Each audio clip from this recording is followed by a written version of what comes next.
Way back in the early 2000s, I started noticing something that didn't sit right with me. My wife, let's call her Rachel, and I had been married for almost a decade at that point. We had 2 little kids together, a boy and a girl ages 4 and 6. Life was busy, hectic, but it was supposed to be good busy.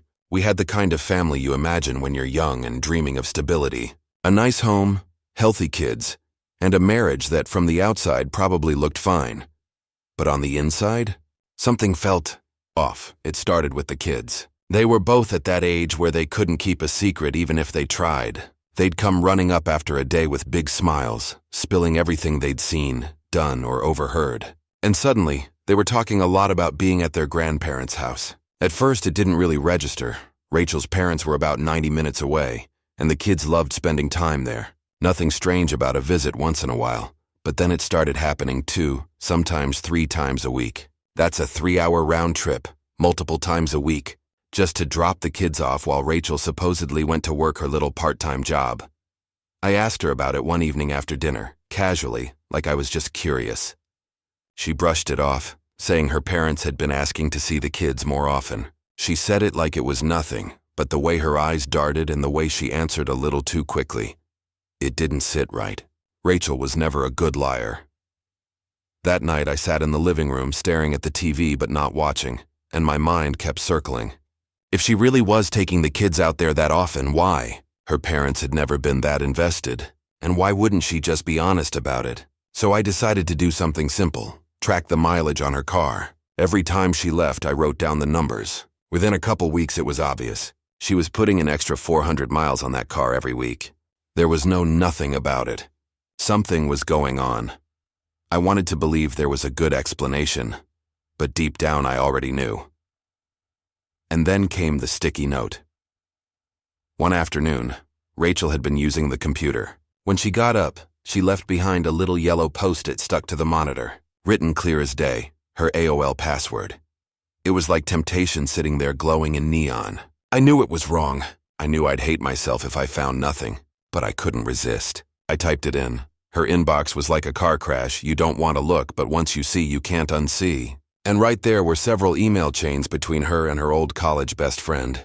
Harmless enough until I scrolled further. They were laughing, talking about how Rachel was regularly hooking up with one of her high school boyfriends. No shame, no hesitation. Just swapping stories like it was gossip over coffee. There was even a line where she made fun of this guy's wife for getting fat after having kids, like that made her affair any more justified.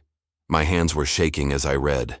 I wanted to throw the monitor across the room, but instead I printed out every single email. I tucked them away where she'd never find them, but I needed more. Emails were one thing. Hard proof was another. I called up a buddy of mine who worked in law enforcement, careful not to give too many details, and asked him for advice. He gave me the name of a private investigator he trusted, a guy named Ron. Meeting Ron was like stepping into a movie. He was cool, collected, didn't waste words. I paid his retainer, handed over the emails, and gave him the basics of Rachel's schedule. He nodded like he already knew how this would play out. 2 weeks later, Ron came back with a report. Not just words, photographs, timestamps, locations. Rachel's routine was almost clockwork.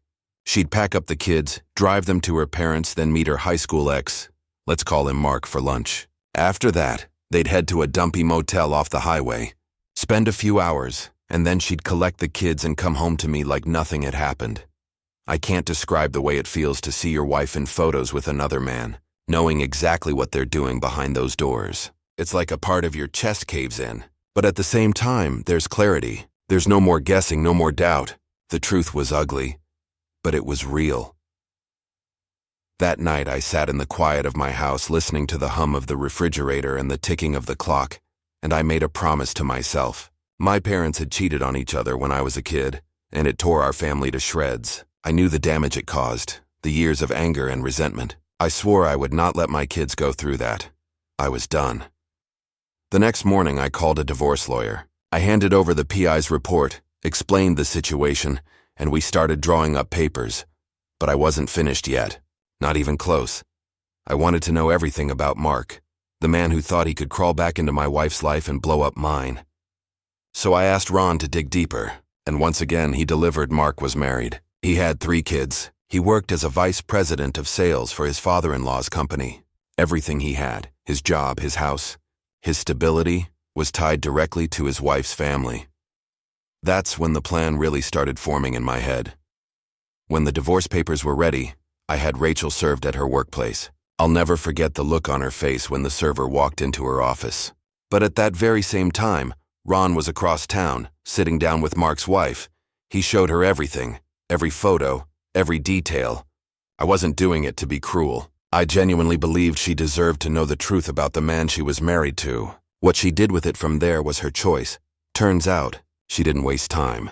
Mark's wife, let's call her Emily, wasn't the kind of woman to sit quietly when her world got turned upside down. When Ron sat down with her and slid the manila folder across the table, she took one look at those photos and her face went pale. She didn't cry. She didn't scream. She just stared at the proof stone still while her jaw clenched tighter and tighter. And then she said something that made me realize just how fast this was all about to unravel. "Thank you," she told Ron. "I'll take it from here." That night, I didn't know exactly what Emily would do, but I didn't have to wait long to find out. Word travels fast when a man detonates his life in spectacular fashion. Emily went home, waited for Mark to come through the door, and didn't even give him a chance to set his briefcase down before she laid it all out. The pictures, the dates, the emails, everything. He tried to deny it, of course, because cheaters always think they can lie their way out of anything.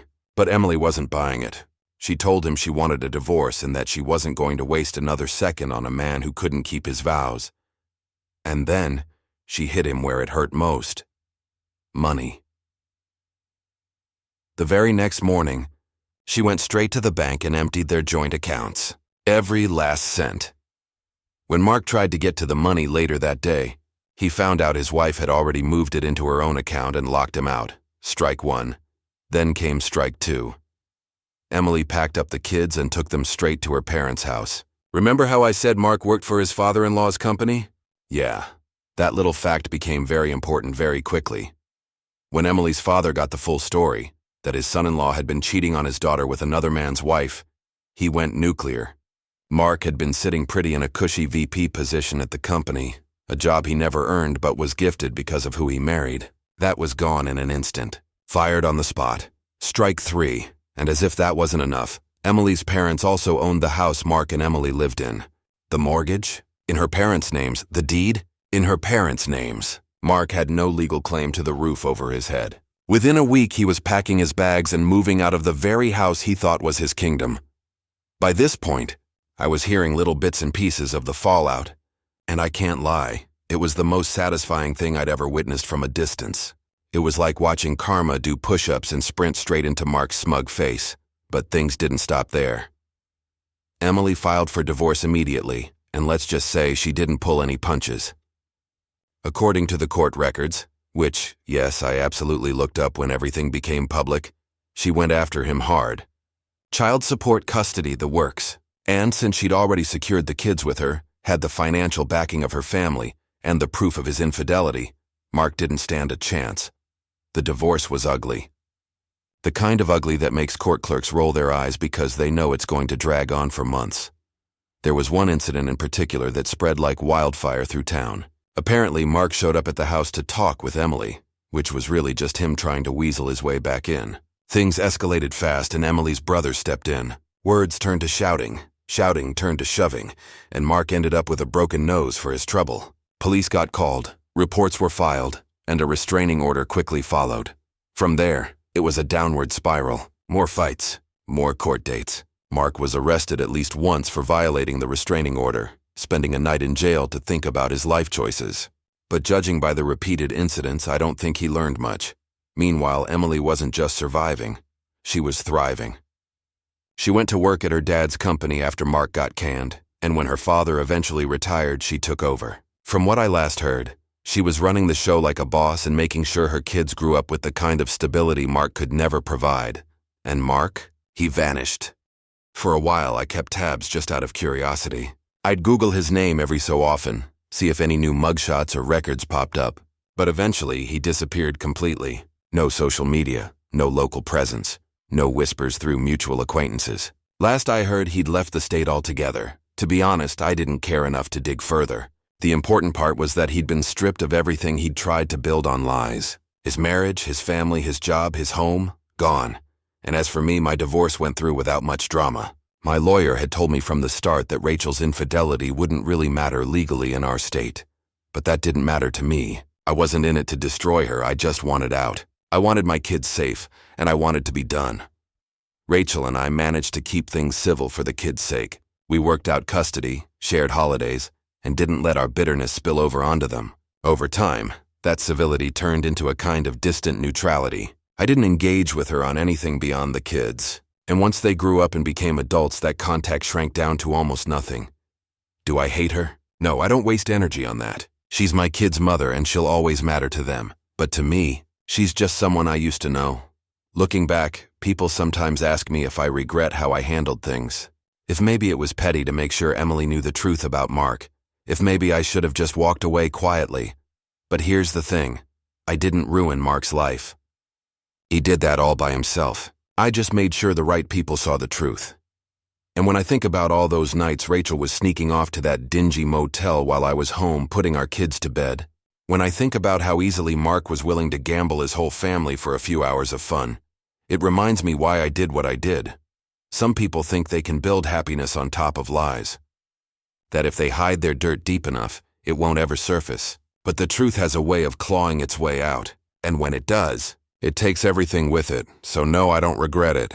Not one bit. Because in the end, justice wasn't served by me. It was served by the choices they made. I just shined a light on them. When the divorce papers hit Rachel's desk at work, the reaction was exactly what I expected. She called me that night, voice trembling between rage and panic, and asked me what the hell I thought I was doing. I stayed calm. That was my rule throughout the whole process. Never let her see me lose control. I told her plainly, I know everything, Rachel. I know about Mark. I know about the motel. I know about the lies. The papers are signed. It's over. There was silence on the other end for a few seconds, just her breathing into the phone. Then came the tears. Not the kind of tears you shed when your heart is broken. More like the desperate, ugly sobs of someone who just realized they'd been caught. She begged at first. Said it was just a mistake. Said it didn't mean anything. Said she still loved me, and I just sat there listening because what could I say? None of it mattered anymore. Love doesn't survive that kind of betrayal. When the begging didn't work, the anger came. She accused me of invading her privacy. She called me controlling, manipulative, cold. She said I had no right to dig into her emails or hire someone to follow her. That part almost made me laugh. No right? She was the one sneaking around, blowing up our marriage, dragging our kids into a mess they never asked for. But in her mind, I was the villain because I dared to look at the truth. The thing about cheaters is that they don't just lie to you. They lie to themselves. They build this alternate reality where they're justified, where you're the problem, where nothing is ever their fault. Watching her unravel on the phone that night just confirmed everything I already knew. I hung up eventually, not because I was angry, but because I felt nothing. And when you stop feeling anything for someone you once loved, that's how you know it's really over. The divorce itself dragged on for months. There were endless meetings, court dates, mediations. Rachel tried to fight me on custody at first, but she knew she didn't have a leg to stand on. She worked part-time. Her parents lived an hour and a half away. I was steady, employed full-time, and I had been the primary one home in the evenings taking care of the kids. Eventually, her lawyer convinced her to settle before she embarrassed herself in front of a judge. We ended up with joint custody, but in practice, the kids spent most of their time with me. Rachel got her scheduled weekends and holidays, but even then she'd sometimes cancel last minute, saying she was too busy or that something came up. I never argued. I just made sure the kids always felt wanted and loved. That was my mission, protect them from the fallout. But kids are smarter than we give them credit for. They may not have understood all the details, but they felt the tension. They knew when their mom was distracted, when she wasn't really listening, when she was more focused on her phone than on them. They'd ask me questions I didn't want to answer, like, why don't you and mommy live together anymore? Or why was mommy crying on the phone? I never trashed Rachel in front of them. That was a line I refused to cross. I'd say things like, mommy and daddy don't get along anymore, but we both love you very much. It was the truth, or at least the part of it they needed at that age. The hardest nights were when they'd come back from her place and crawl into my bed, whispering that they wished things could go back to how they used to be. I'd hold them, tell them I loved them, and promise them that no matter what, I wasn't going anywhere. Those nights made me angrier at Rachel than anything else. Not the betrayal, not the lies, not even the motel. What burned me was knowing she dragged our kids through it. They hadn't asked for any of this, and yet they were the ones carrying the heaviest weight. Meanwhile, Mark's downfall became something of a small-town legend. People whispered about it everywhere, at the grocery store, in church pews, on the sidelines of kids' soccer games. The guy who thought he could have it all ended up with nothing, and Rachel? Well, she didn't exactly come out smelling like roses either. Word got around, as it always does. Friends she used to chat with at PTA meetings suddenly kept their distance. Moms who used to invite her for coffee stopped calling. The affair wasn't just a betrayal of me. It was a stain on her reputation, and she carried it like a scarlet letter. She tried dating again, I think. I'd hear rumors, see different men dropping her off now and then, but none of it ever lasted. Maybe they saw through her. Maybe she sabotaged herself. I didn't care enough to find out. As for me, I focused on rebuilding. My life became about two things: my kids and my peace. I worked, I saved, I showed up at every school play, every game, every parent-teacher conference. I learned how to cook better, how to braid my daughter's hair, how to be both the stern hand and the soft shoulder. It wasn't easy. There were nights I lay awake staring at the ceiling, wondering if I'd ever feel whole again. But slowly, piece by piece, the anger faded. It was replaced by something else: pride. Pride that I hadn't let bitterness consume me. Pride that I was giving my kids a stable home. Pride that I hadn't stooped to Rachel's level. One moment stands out even now. It was years later, long after the dust had settled. My son, by then a teenager, came up to me one night while we were sitting on the porch. Out of nowhere, he said, "Dad, I know you don't like to talk about it, but I just want to thank you for not giving up on us, for always being there." That hit me harder than anything else, because that was the real revenge, wasn't it? Not just watching Rachel and Mark's lives implode, but proving to myself and to my kids that I could rise above it. Rachel faded further and further into the background of my life. I kept things polite for birthdays and graduations, but there was no warmth left between us, just civility for the kids' sake. And when they grew up and moved out on their own, even that thread disappeared. Sometimes I wonder if Rachel ever truly regretted what she did. If she lies awake at night thinking about how she traded a family for a fling in a cheap motel. Maybe she does, maybe she doesn't. It doesn't matter. Because the truth is, I don't hate her. I don't feel anything at all. She's just a chapter in my past, one I've closed for good. Mark, though, he's the ghost story. The man who lost everything because he couldn't keep it zipped. The cautionary tale people whisper about when they talk about cheating. The guy who thought he was untouchable until the world came crashing down. And I'll admit, sometimes late at night I think about him. Not with anger, not with joy, just with a kind of grim satisfaction. Because every time I picture him packing up his things in shame, or standing outside a courtroom with his nose swollen and broken, I remember that justice comes in many forms, and in this case, justice looked a lot like karma finally catching up. After the divorce was finalized and the dust settled, I found myself standing in a strange new world. I was technically free, but freedom doesn't always feel like a gift at first. There were nights when the house was too quiet, when the kids were asleep in their rooms and I'd be sitting alone at the kitchen table, staring at the glow of a single lamp, wondering what the hell came next. You don't realize how much of your life is wrapped around someone else until they're gone. The routines, the little habits, the conversations, even the fights. Suddenly all of it is gone and you're left with silence. At first, I filled that silence with work. I threw myself into my job, stayed late, volunteered for projects, did whatever I could to keep my mind busy. And when I wasn't working, I was with my kids. They became my anchor. Every laugh, every scraped knee I patched up, every bedtime story. It all reminded me why I was fighting to move forward instead of getting stuck in the past. But still, there were nights I'd feel that emptiness creeping in. The kind of emptiness that makes you question yourself. Was I not enough for Rachel? Was I too boring, too predictable, too safe? It's a dangerous spiral, that kind of thinking. Because if you sit in it too long, you start blaming yourself for someone else's choices. And I had to remind myself over and over, I didn't break my vows. I didn't sneak off to a motel. I didn't gamble our family for a cheap thrill. That was her, not me. Time has a way of sanding down the sharp edges, though. Little by little, the anger faded. I stopped replaying the emails in my head. I stopped picturing her walking into that motel. I stopped caring what she was doing or who she was with. Instead, I started focusing on myself. It was weird at first, rediscovering who I was without her. When you're married, your identity gets so tied up in being part of a pair that you forget you're your own person. I started picking up hobbies I'd let slide, fishing on weekends, reading late at night, even trying out the gym again, something I hadn't done since my 20s. And slowly, life started to feel lighter. Of course, people asked about dating. Friends, coworkers, even my kids when they got a little older. Dad, are you ever going to meet someone new? The idea terrified me at first. After what I'd been through, the last thing I wanted was to open myself up to another betrayal. But eventually I dipped my toes back in. A coffee here, a dinner there. Some dates were fine, some were disasters. But each one taught me something. Not just about the women I met, but about myself. I learned what I wanted, what I wouldn't tolerate, what truly mattered. And then, years down the line, I did meet someone. I won't go into too much detail because this isn't about her, but let's just say she was nothing like Rachel. She was steady, kind, the type of person who listened more than she spoke. There were no games, no lies, no secrets, just honesty. Being with her was like taking a deep breath after holding it for too long.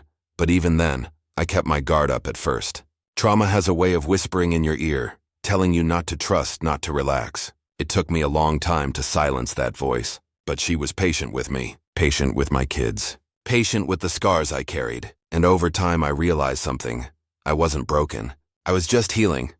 Rachel, on the other hand, never really changed. She drifted from relationship to relationship, never finding the stability she'd thrown away. I didn't gloat about it, didn't rub it in her face. But every time I heard about another breakup, another failed fling, I couldn't help but think about choices.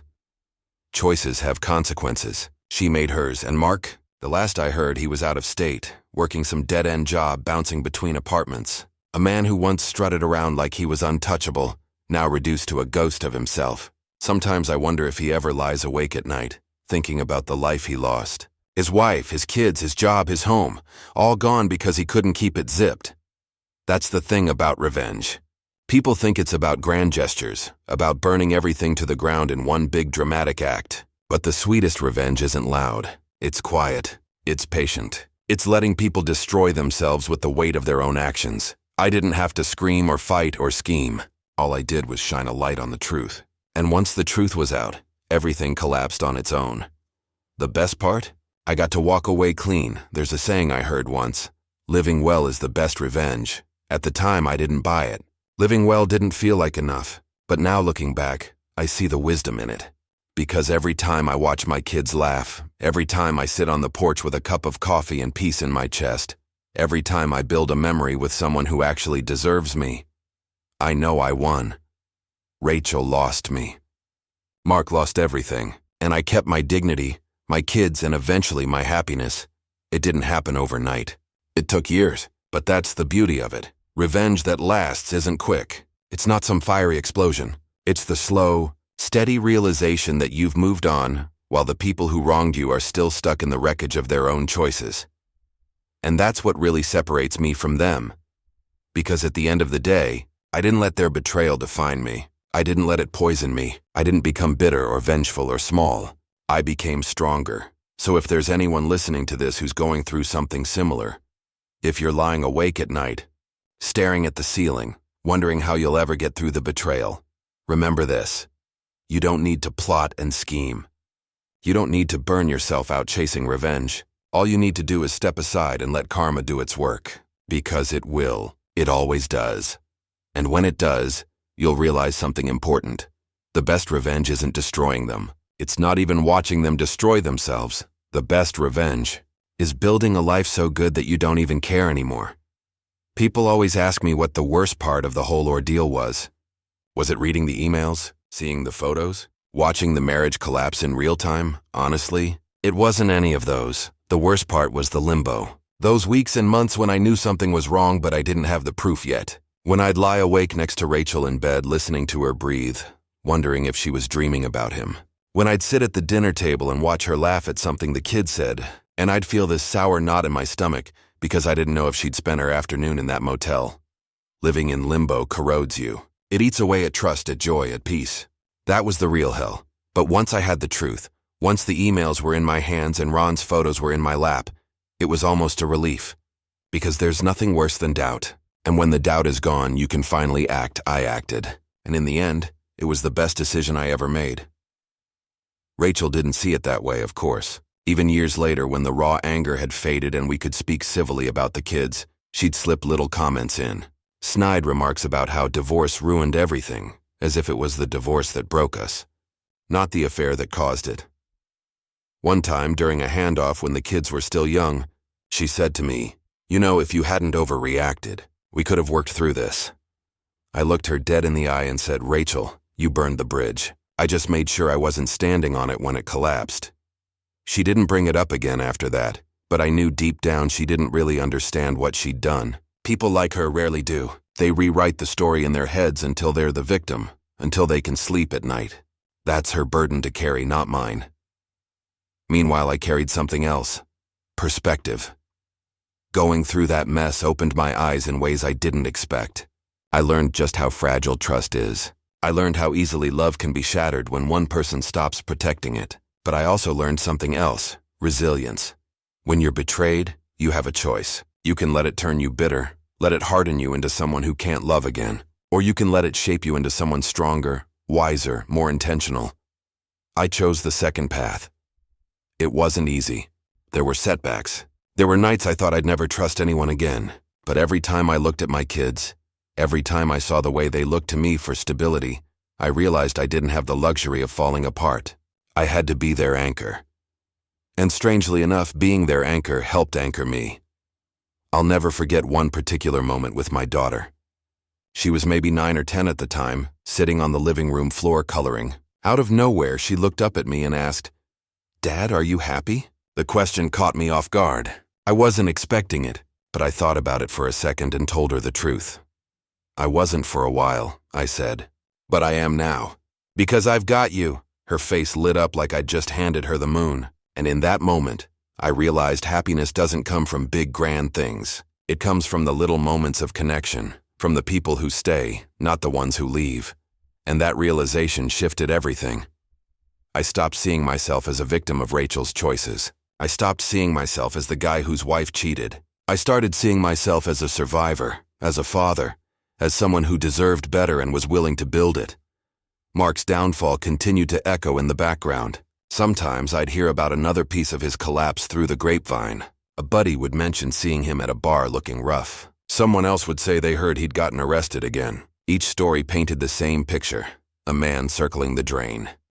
But here's the thing, I didn't need to know all the details anymore, because Mark wasn't my problem. He never really was. He was just the symptom of Rachel's betrayal, a pawn in her self-destruction. And Emily, his ex-wife, handled him better than I ever could have. She gutted his life clean and started fresh with her kids. The last I checked, she was doing great, running her family's business and living a life far removed from the chaos Mark had created. That, to me, was poetic justice. I didn't need to ruin Mark. I didn't need to scream at Rachel. I didn't need to burn everything down. I just needed to step back, hand the truth to the right people, and let nature take its course. And it did. Years later, when the kids were both in college, I found myself reflecting on everything that had happened. The long nights, the betrayal, the divorce, the aftermath. And you know what stood out most to me? Not the pain, not the anger, not even the revenge. What stood out was the growth, because if I hadn't gone through that storm, I wouldn't have learned how strong I was. I wouldn't have learned how to stand on my own, how to be both mother and father when needed, how to rebuild a life from the ashes. I wouldn't have met the woman who showed me what real partnership looks like. I wouldn't have raised my kids with the clarity of knowing exactly what not to be, and I wouldn't be sitting here now, telling you this story with a sense of peace instead of bitterness. That's the irony of revenge. It feels satisfying in the moment, but the real victory isn't in watching someone else fall. The real victory is in rising higher than you ever thought you could. Rachel lost me, Mark lost everything, and I gained a version of myself I might never have discovered otherwise.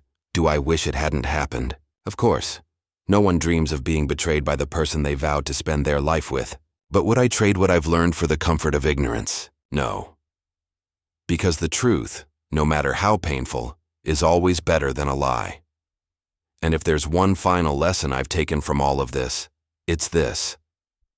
When someone shows you who they really are, believe them. Don't waste years hoping they'll change. Don't ignore the signs because you're scared of the truth. Face it head on, because the sooner you do, the sooner you can walk away, heal, and build the life you actually deserve. When I look back on that chapter of my life now, it feels like a different lifetime, like I'm remembering someone else's story, someone else's heartbreak. But the scars remind me it was mine. Time has a funny way of reshaping memory. The sharp edges dull. The raw wounds turn into faint lines. What once consumed your every thought becomes just another piece of your history. But even faint scars carry lessons. One of those lessons is that people are not who they say they are. They're who they prove themselves to be. Rachel proved who she was when she chose lies over honesty, betrayal over loyalty. Mark proved who he was when he chose lust over family, selfishness over responsibility. And I proved who I was when I chose truth, when I chose strength, when I chose not to let their choices dictate the rest of my life. I remember one moment, years after everything had settled. My son was graduating college, walking across the stage with that proud, nervous grin he's always had. Rachel was there, of course, sitting a few rows away from me. We were polite, civil, nodding at each other. But as I sat there watching my son shake the dean's hand, a thought hit me. If I had stayed. If I had ignored the signs, swallowed the lies, and let Rachel's betrayal slide for the kids, I wouldn't have been sitting in that audience with the same pride. Because the man my son had become, the man who knew integrity mattered, who saw firsthand how his dad handled betrayal without crumbling, that man wouldn't exist. He'd have grown up watching me live in quiet misery, watching his mom disrespect me, watching our family rot from the inside out. And eventually, he would have learned that betrayal was normal, that lying was forgivable, that love didn't mean much. But instead, he grew up watching a father who refused to settle for less than respect. A father who showed him what boundaries look like, what strength looks like. And when he shook that dean's hand, I knew I hadn't just saved myself by walking away. I had saved him too, and my daughter. She's got a fire in her that reminds me of her grandmother.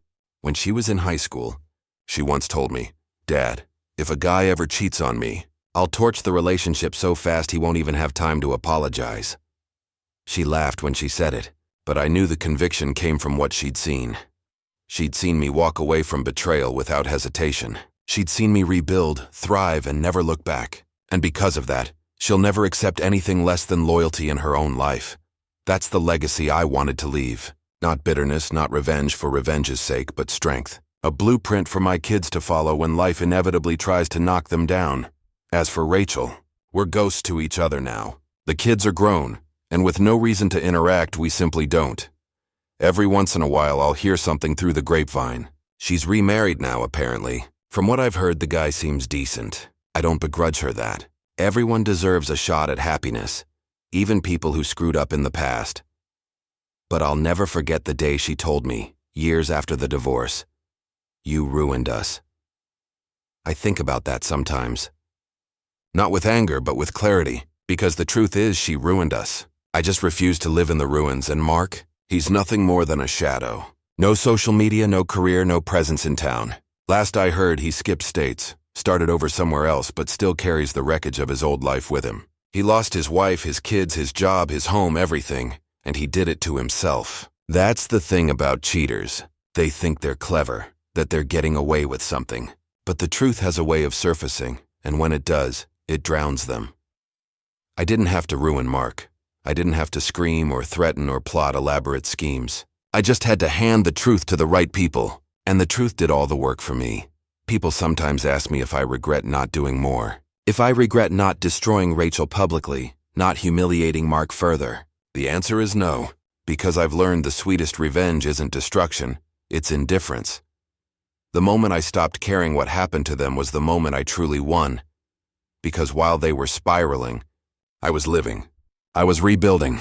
I was raising two amazing kids, building a career I was proud of, meeting people who actually valued me. While they were fighting in court, I was at soccer games and dance recitals. While Mark was getting arrested, I was teaching my son how to drive. While Rachel was stewing in her own bitterness, I was falling in love with someone who actually respected me. That's what they'll never understand. Revenge isn't about how far someone else falls. It's about how high you rise in their absence. I rose. higher than I thought I could. And maybe that's why, sitting here now telling you this story, I don't feel hate. I don't feel anger. I don't even feel triumph. I feel peace. Peace because I know I did what was right. Peace because I protected my kids. Peace because I chose the truth, even when it hurt. And if someone out there listening to this is going through the same thing, if you're lying awake at night with that gnawing doubt, if you're catching little lies that don't add up, if you're afraid of what the truth might mean, listen to me carefully. Find the truth. Face it head on. Don't ignore it. Don't rationalize it away. Don't let fear keep you trapped, because the truth, no matter how painful, will set you free. And once you're free, you'll realize what I did. Betrayal doesn't define you. Loss doesn't define you. What defines you is what you do next, me. I chose to walk away, to rebuild, to thrive. Rachel chose to cheat. Mark chose to throw everything away. And when the dust settled, when all the pieces landed where they may, I wasn't the one left in ruins. That was the real revenge.